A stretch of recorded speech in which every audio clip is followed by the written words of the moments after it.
오늘은 한 번의 죽음 그 후라는 제목으로 함께 오늘 본문의 말씀을 나누기를 원합니다. 모든 만물을 지배하는 그런 초월적인 그런 힘이 있습니다. 우리는 그것을 운명이라고 이렇게 이야기를 하죠. 그래서 우리는 그 운명을, 즉 죽음을 우리는 운명으로 받아들입니다. 왜냐하면 누구든지 그 죽음을 피할 수 있는 사람은 없기 때문입니다. 여러분도 잘 아시다시피 중국의 진시황은 불로초를 구해서 그 죽음을 피할 수 있을까를 많이 노력을 했습니다만 결국 그 역시 그 운명을 피할 수는 없었습니다. 결국 죽음을 맞이하고 말았죠. 왜 진시황이 그토록 죽음을 두려워했을까? 아니, 죽음을 피하려고 했을까? 여러 가지 생각을 한번 해봤습니다. 물론 그가 누리고 있던 권력, 또 그가 누리고 있던 많은 것들 때문에 그러한 그 죽음을 피하고 싶었던 그런 마음도 있었겠지만, 오늘 성경을 통해서 우리가 본다면 그가 왜 죽음을 피하려고 했는지에 대한 분명한 사유가 있습니다. 오늘 본문 27절에 히브리서 저자는 사람이 죽음을 피하려고 하는 이유에 대해서 이렇게 말합니다. 한 번 죽는 것은 사람에게 정해진 것이요 그 후에는 심판이 있으리니. 한 번 죽는 것은 모든 사람에게 동일하게 주어진 그러한 운명이 돼, 저 중요한 것은 죽음 이후에 있는 그 후에 있을 심판이 두렵기 때문이다 라고 그렇게 말하고 있는 거죠. 그래서 저는 여러분에게 한번 이렇게 여쭤보고 싶습니다. 여러분, 한 번의 죽음이 두렵습니까? 그리고 죽음 후에 심판이 두렵습니까? 제가 질문하는 뉘앙스가 좀 이상합니다만, 여러분 죽음이 두렵든지 아니면 죽음 이후에 심판이 두려운지, 아니 그것조차가 두렵지 않은지, 여러분의 이 질문에 대한 여러분의 대답이 여러분의 신앙의 정도이고 여러분의 신앙의 깊이이고 또 여러분이 지금까지 히브리서를 묵상하면서 깨달은 그러한 깨달음의 정도라고 할 수가 있습니다. 우리는 예수님이 우리를 위해서 십자가에 죽으심, 그 대속 제물 되심에 대해서 믿고 그를 통해서 우리가 구원받은 사실에 대해서 다 인정합니다. 왜냐하면 우리가 그 사실을 믿기에 우리가 예배하는 것이고 그 예수님이 그리스도 되심을 신앙적인 고백을 했기 때문에 우리가 하나님 안에 그 예수님의 이름으로 나아가고 있는 것이 우리의 모습이기 때문이죠. 그러나 진정한 구원은 단순히 예수님을 믿음으로 말미암아 내가 구원받았다라고 하는 그 말에 있는 것이 아니라 오늘 말씀에 의하면 죽음 이후에 있는 그 후에 있을 심판 가운데서의 우리의 모습이 중요한 겁니다. 과연 우리가 심판을 두려워한다는 것은 예수의 대속제물 되심에 대한 그 믿음이 여전히 우리 가운데 의문으로 남아있는 것이고, 그러한 예수 그리스도의 죽음이 우리를 구원하신다는 사실에 대한 여전한 의심으로 조금 남아있는 것이며, 그러한 예수 그리스도의 죽음이 여전히 우리가 죽음을 두려워하며 그 죽음을 회피하고자 하는 그 마음이 있다면 우리는 그 믿음의 정도에서 여전히 멀어져 가고 있다라는 것으로 이해할 수가 있기 때문입니다. 그래서 예수님은 마르다에게, 그리고 오늘 저와 여러분에게 이렇게 말씀하십니다. 요한복음 11장 25절에서 26절 말씀에 보니까 나는 부활이요 생명이니 나를 믿는 자는 죽어도 살겠고 무릇 살아서 나를 믿는 자는 영원히 죽지 아니하니라. 이것을 내가 믿느냐? 믿습니까?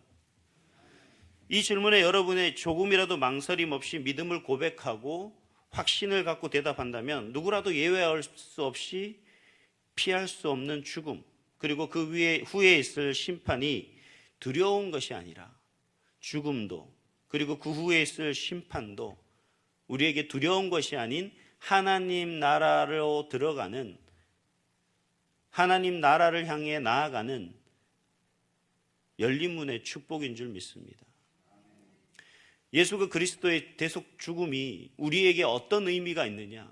바로 그 죽음을 우리가 받아들이고 나를 위해서 죽으신 그 예수님에 대한 분명한 신앙 고백은 다름 아니라 심판을 통과하게 될 프리패스의 그런 능력이 우리에게 주어졌다라는 거죠. 그렇기 때문에 우리가 죽음도 두려워하지 않고 죽음 후에 있을 심판도 우리는 결코 두려워할 이유가 없다라는 겁니다. 그런데 세상에 믿지 않는 사람들에게는 우리와 전혀 다른 모습이 있죠. 그들은 죽음을 두려워합니다. 그들은 죽음을 어려워합니다. 힘들어합니다. 죽음이 힘들고 어려운 것이 아니라 죽음 이후에 있을 그들에게 닥쳐올 심판이 그들을 힘들게 하고 두렵게 하고 떨리게 하기 때문이다라는 거죠.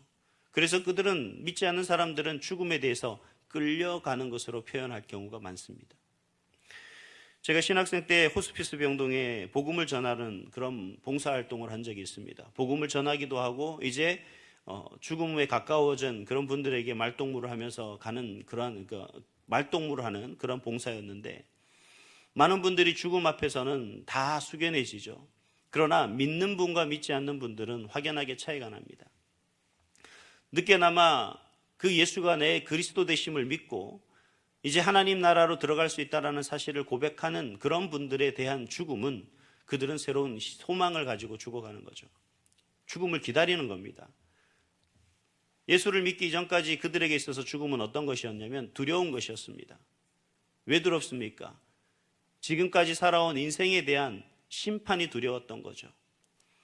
하나님 앞에, 아니 그들이 믿는 절대적인 초월한 그 힘 앞에 자신들이 온전하게 살아오지 못했음을 알고 있는 그 두려움 때문에 그들의 인생은 죽음이 가까워질수록 두렵고 떨리고 걱정되고 염려되는 겁니다. 그래서 끝까지 믿음을 고백하지 않는 마지막 그러한 숨을 거두시는 분을 어떤 고백을 제가 들은 적이 있는데, 무슨 까만 시커먼 것이 자기를 데리러 왔다라고 그렇게 고백하는 순간입니다. 끝까지 어르신 예수 믿으세요, 예수님 믿는다고 고백만 하시면 저들에게 끌려가는 것이 아니라 하나님 나라에 갈 수가 있습니다. 만약 여러분에게 누군가가 오늘 죽어도 좋습니까? 라고 그렇게 묻는다면 여러분 어떻게 고백하시겠습니까? 저는 그 생각을 잠깐 하다 보니까 이런 생각이 듭니다. 사탄이 과연 어떤 사람을 가장 좋아할까? 사탄이 가장 좋아하는 사람은 바로 이 죽음을 두려워하는 사람입니다. 죽음을 염려하는 사람입니다. 죽음 그 후에 있는 심판을 두려워하는 사람을 아마 사탄은 가장 좋아하는 것 같습니다. 반대로 사탄이 제일 싫어하는 사람은 어떤 사람일까요? 바로 죽음을 전혀 두려워하지 않는 사람입니다. 분명한 믿음이 있죠. 죽음 후 우리에게 있을 심판, 그건 결코 우리에게 두려운 것이 아니라 바로 그 과정은 하나님 나라에 들어가기 위한 하나의 과정일 뿐이요, 오히려 우리에게 열린 축복이다. 그렇기 때문에 내가 오늘 죽어도 나는 아무런 두려움이 없다. 내가 지금 당장 죽는다 한들 내가 지켜온 그 신앙이, 그 믿음이 바로 나를 하나님 나라로 인도하는 예수 그리스도의 죽으심이 바로 그 길이기 때문에 우리에게 조금도 두려움이 없게 되는 거죠. 여러분, 에스더 왕비를 기억하십니까?